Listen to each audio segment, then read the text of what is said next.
Hey everyone, we're back and we're kind of wrapping up some side control attacks we've been doing, like north-south chokes and arm triangle chokes, and now we're kind of starting to transition to some options from mount. So I'm just going to kind of show you guys my system and how I put everything together. I hope you like what you see. If you like it, make sure to like, subscribe, leave me comments, all that good stuff, and now go train.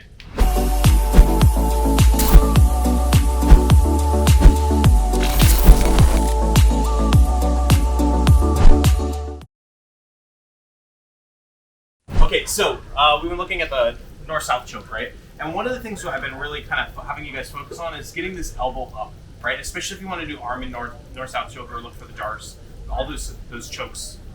We're trying to get this arm away from the body, right? So how am I doing that? I'm using my hips.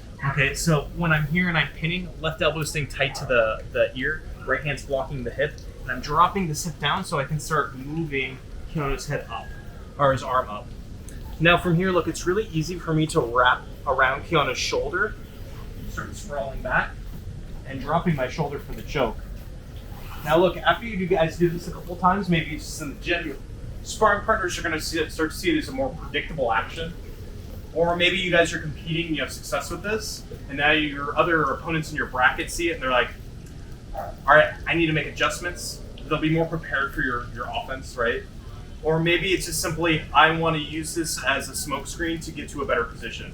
And that's how we're going to use it next. And so instead of us using it for a submission, when we isolate this arm, we're going to use it as a transition to go to the mount. So instead of us just looking for submissions, we're also looking to advance our position. This is how more dynamic, more successful grapplers approach grappling, right? Like we want to have that, we want to see that there's more than one option out there when we're going to attack. So again, when I'm here with Keanu, and I start pushing this arm, I don't have to just go back to north-south. I can also mount, okay? So once we start getting that arm away from the body, that's our advantage. I can even suggest him to turn in on me by dropping this hip and pushing his legs away, like I'm gonna go for the darts. Naturally, Keanu wants to turn in. When that turn in comes, that's setting up my mount. Now, when you guys get to the mount, you guys notice right away I'm gonna grapevine his legs. That means I'm hooking my ankles around his legs, and I want to try to bring my knees off the mat. Okay, if my knees are on the mat, my weight's on the mat. I want to put my weight on Keanu. Now from here, I'm going to pull the crown of his head off to the side, and I'm going to post my hand wide. This will make me much harder for Keanu to escape. Much heavier. Okay, so again, when we're here, we're going to fake like we're going for our north-south choke. Okay, I can even push those legs away. When he starts turning back in, I'm pulling the legs back. Now it's a very easy route for me to transition to the mount.